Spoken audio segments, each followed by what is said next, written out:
তাহলে একাধিক সহিহ হাদিস নারীর দিকে দেখা যাবে না। আর একটা হাদিস আছে, আল্লাহর নবী বলছেন কেউ যদি সুন্দরী মেয়ের দিকে তাকায় তাহলে চোখের পাওয়ার বেড়ে যাবে। তাই মিথ্যা বক্তব্য লেখা আছে, মিথ্যা বইয়ে লেখা আছে যে 100 বছর, 300 বছর, 50 বছর থেকে একটা সাপ গর্তে ঢুকেছিল, একদিন মুহাম্মদ সাল্লাল্লাহু আলাইহি ওয়াসাল্লাম এখানে আসবেন, তাকে দেখবো এই জন্য। এবার সব গর্তগুলো বন্ধ করলেন আবু বকর সিদ্দিক, মাত্র একটা গর্ত খালি, আর কাপড় নেই। তখন গর্তের মুখের উপরে পা দিলেন, এবার সাপ দেখছে গর্তের মুখ বন্ধ, তাহলে আমি কিভাবে মোহাম্মদকে দেখব? তো দংশন করলেন, বিষে কালো হয়ে গেল, চোখের পানি ঝরে মোহাম্মদ সাল্লাল্লাহু আলাইহি ওয়াসাল্লাম ঝরলো, মোহাম্মদ সাল্লাল্লাহু আলাইহি ওয়াসাল্লামের ঘুম ভেঙে গেল। তিনি বলছেন তোমার এরকম কেন অবস্থা? বলে আমাকে সাপে দংশন করেছে। দেখি কোথায়? এই যে এখানে। একটু থুতু দিয়ে লিখছে, এগুলো মিথ্যে কথা, এবার নগদ মিথ্যে। ওই গর্তের মুখের উপরে ঘুঘুর ডিম দেওয়া আছে, ঘুঘু মানে মাকড়সার জালে ঘুঘু ডিম দিয়েছে, একবারে নগদ মিথ্যে কথা। বক্তব্য শেষ হয়ে গেছে, আমার সামনে আসছে বৃষ্টির মতো ঢেল পাথর। ওই সময়তে আমাকে কোনো পাথর লাগেনি, ঢেল লাগেনি, তবে আমি স্টেজ থেকে নেমে দৌড় দিলাম, এক বাড়িতে গিয়ে উঠলাম, তখন পায়ের স্যান্ডেল ছিল না, ও স্যান্ডেল পরার মতো পরিবেশ ছিল না। তখন আমি বলছিলাম হাসবুনাল্লাহু নি'মাল ওয়াকিল। কতদিন যে এরকম ঘটনা ঘটেছে, এখন ওইরকম নেই, এখন মানুষ কিছুটা সহ্য করছে। আর তখন যেন আমার কথাগুলো সমাজে একেবারেই নতুন ছিল। এখন যারা বা মাঝহাবি মানুষ, তারাও একটু বুঝতে শিখেছে যে হাদিস জাল জয়ীব আছে। আমারই এক ক্লাস ফ্রেন্ড কামেল পাস একদিন বলছে, ছি ছি ছি ছি ছি, আব্দুর রাজ্জাক বলছে যে হাদিস জাল। এ হাদিস কে বর্ণনা করেছে? উমার। হ্যাঁ আপনারা বলেন তো, উমার কি মিথ্যে কথা বলতে পারে? তখন জনগণ বলছে না, এই দেখেন আব্দুর রাজ্জাক এই হাদিসকে মিথ্যে বলছে, যে হাদিস উমার বর্ণনা করেন। জনগণ তো আর বুঝে না, জনগণ তো আর বুঝে না যে হাদিস কীভাবে নকল হয়েছে।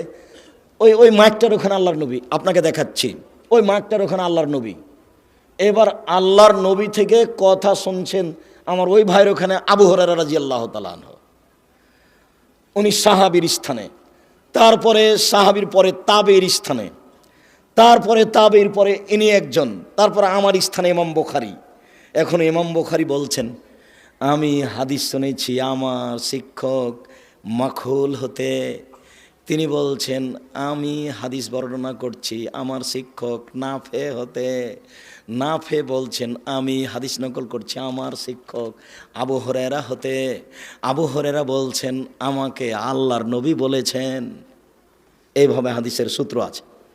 তো ইনি বাড়িতে বসে বসে আরবি বানালছেন, দিয়ে এইভাবে রেডি করেছেন। কথা বুঝেননি? তার নাম জাল হাদিস, তার নাম জাল হাদিস। দেখবেন আপনি মুখামুখি দেখবেন, মুখামুখি দেখেন, একবারে মুখামুখি। বেশ কিছু হাদিস আছে, দাড়ি চাঁচা যাবে না, ছোট করা যাবে না, দাড়ি বড় করো। নবীগণের বৈশিষ্ট্য 10টি, পৃথিবীর সকল নবীর বৈশিষ্ট্য 10টি। 1, দাড়ি ছেড়ে দাও, ইচ্ছে মতো বড় হবে। 2, মোচ কেটে ফেলো, ব্লেড ব্যবহার করা হবে না, মোচ কাটতে হবে, মোচ থাকবে দেখে পুরুষ মনে হবে। দাড়ি আর মোচ চেঁচে ফেলতে লোকে বেটি ছেলে মনে হবে, মহিলা মানুষ, তখন তার উপরে অভিশাপ হবে। দাড়িও নাই মোচও নাই, তখন ও নারী, তারপরে অভিশাপ, তারপরে অভিশাপ, তারপরে অভিশাপ। মোচ থাকবে, দাড়ি থাকবে, পুরুষ মনে হবে, আর পুরুষত্বার শক্তি কমবে না। তখন নারী বুঝতে পারবে। ওই বোকা মহিলা তো বুঝেনি, তাই দাড়িকে খারাপ মনে করছে। ও যদি বুঝতে পারতো যে দাড়ি থাকলে পরিশুদ্ধ শক্তি বাড়ে, তাহলে তো বলতো না তুমি আরো দাড়ি রাখো, তুমি আরো দাড়ি রাখো, তুমি আরো দাড়ি রাখো। ও তো ওর বুঝেনি ধর্মের ব্যাপার। 2, বগলের লোম উঠিয়ে ফেলো, নারী পুরুষ একই হুকুম, ব্লেড চলবে না, নবীগণের বৈশিষ্ট্য। 3, 4, নখ কেটে ফেলো, নবীগণের বৈশিষ্ট্য। যত পুরুষ নারী আছেন বিছানে ঘুমাবেন না, আগে নখ কাটবেন, তারপরে। এই ছেলে, দোকানে চা করছো, তোমার নখ বড় কেন? তুমি আর শরম পাও না? তুমি মুসলমানের বাচ্চা, নখ বড় কেন? তুমি আজকে নখ কেটে ঘুমাবা। উপস্থিত বৈঠকের মুসলিম বোন আপনাকে বলছে, এই মেয়ে, নখ বড় কেন তোমরা? তোমার বাপ দেখে না? তোমার মা দেখে না? দুনিয়াতে এমনি আছো নাকি? বাপ নাই তোমার, মা নেই তোমার? খারাপ লাগে? তোমাকে খারাপ লাগে শুনতে?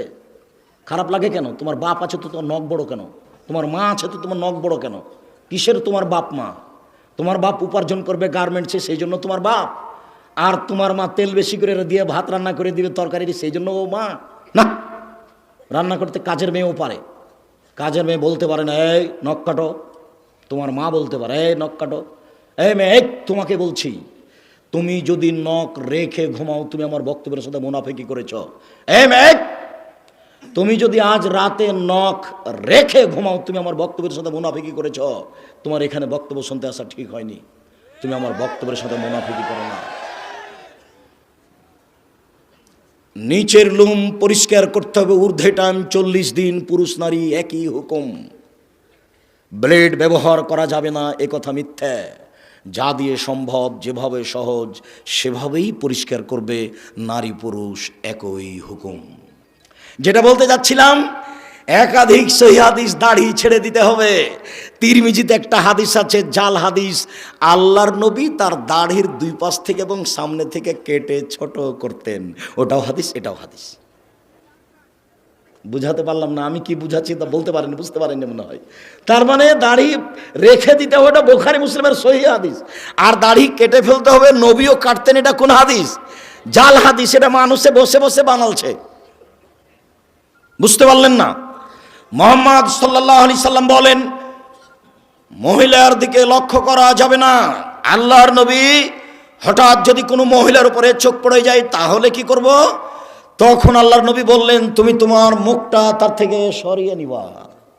তার মানে টিভির পর্দার দিকে তাকিয়ে তার খবর শোনা যাবে না। কোনো মানুষ যদি টিভিতে খবর শুনতে চায় তাহলে তাকে এইভাবে বসতে হবে।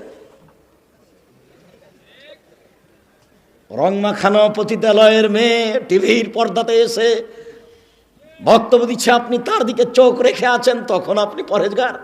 ছি ছি ছি ছি, একটু লজ্জা লাগে না? একটু শরম হয় না? একটু হায়া লাগে না? বেটা তাহাজ্জুদ পড়ে, মাথায় টুপি দিয়ে থাকে, একটু শরম করা দরকার। খারাপ লাগছে? খারাপ লাগবে কেন? বসেন কেন? বসবেন কেন? আপনি বলেন যে আমি খুব ভালো মানুষ, বলেন দেখি, বলেন আপনি ভালো মানুষ, আপনি বলেন দেখি। রাসূল সাল্লাল্লাহু আলাইহি সাল্লাম বলছেন 3 শ্রেণীর মানুষ জান্নাতে, জাহান্নামে যাবে না, ও জান্নাতে যাবেই যাবে। তার এক শ্রেণীর মানুষ হচ্ছে বেগানা নারী, অপর নারীকে দেখে চক্ষু নিচু করে, যে সে জান্নাতে যাবে। আমি বলিনি, মুহাম্মদ সাল্লাল্লাহু আলাইহি সাল্লাম বলেছেন এক শ্রেণীর মানুষকে আমি জান্নাতে নিয়ে যাব। কিভাবে নিয়ে যাবো সেটা আমার ব্যাপার। সেই পুরুষ যারা অপর নারীকে দেখে চক্ষু নিচু করে। তাহলে একাধিক সহিহ হাদিস, নারীর দিকে দেখা যাবে না। আর একটা হাদিস আছে, আল্লাহর নবী বলছেন কেউ যদি সুন্দরী মেয়ের দিকে তাকায় তাহলে চোখের পাওয়ার বেড়ে যাবে। হাদিস জাল। এদেশে একটা বই পাওয়া যায়, বক্তা শ্রোতার পরিচয়, দেখুন কিনে দেখুন, ওটাও হাদিস, এটাও হাদিস। মুহাম্মদ সাল্লাল্লাহু আলাইহি সাল্লাম বলেন সালাতের সালাম হচ্ছে, সালাত শেষ হচ্ছে আসসালামু আলাইকুম রাহমাতুল্লাহ, আসসালামু আলাইকুম রাহমাতুল্লাহ। আবু দাউদে একটি হাদিস আছে, সালামের বৈঠকে বসে বায়ু ছেড়ে দিলেই সালাম হয়ে যাবে। আসসালামু আলাইকুম রাহমাতুল্লাহ, আসসালামু আলাইকুম, এভাবে বলা লাগবে না। মানুষের বানানো প্রায় 3 লক্ষ হাদিস আছে। আমি আব্দুর রাজ্জাক বিন ইউসুফ 10,000 হাদিস রেখেছি আপনাকে দেখানোর জন্য। টাকার গায়ে লেখা আছে চাহিবা মাত্র ইহার বাহককে দিতে বাধ্য থাকিবে। আমি আব্দুর রাজ্জাক বিন ইউসুফ 10,000 জাল জয়ীফ হাদিস আপনাকে দেখানোর জন্য প্রস্তুত রয়েছি।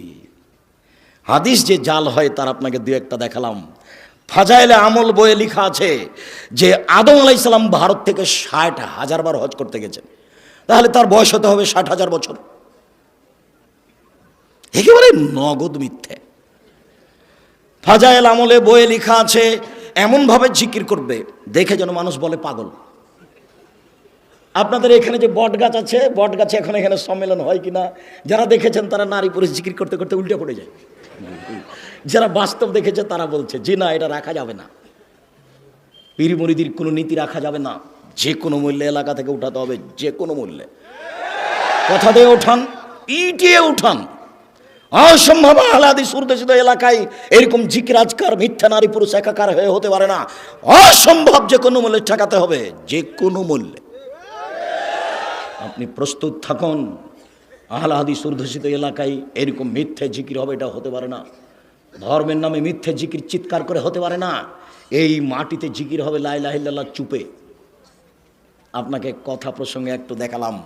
আল্লাহ ভরসা, আল্লাহ ভরসা একটু।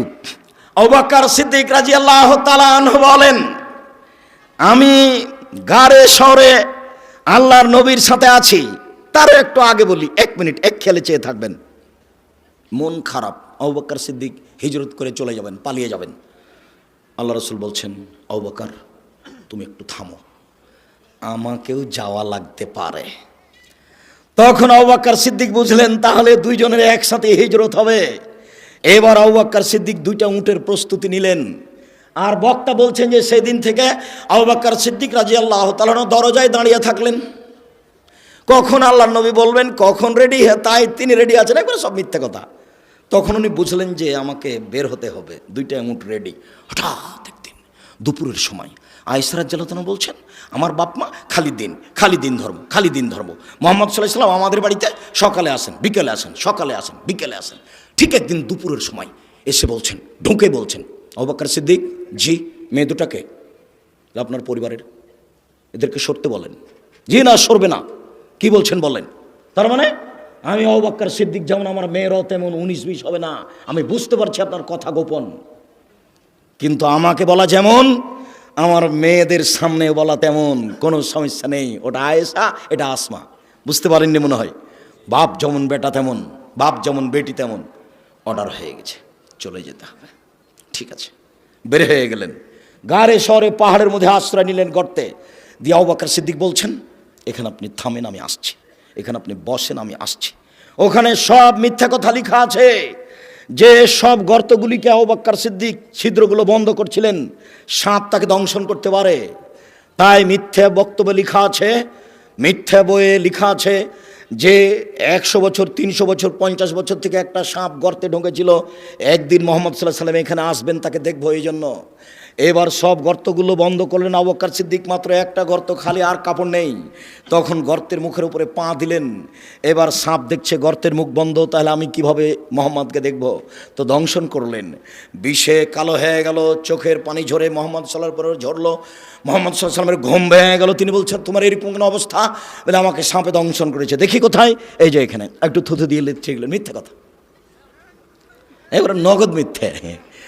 ওই গর্তের মুখের উপরে ঘুঘুর ডিম দেওয়া আছে, ঘুঘু মানে মাকড়সার জালে ঘুঘু ডিম দিয়েছে, একবারে নগদ মিথ্যা কথা, মিথ্যার নগদ প্রমাণ।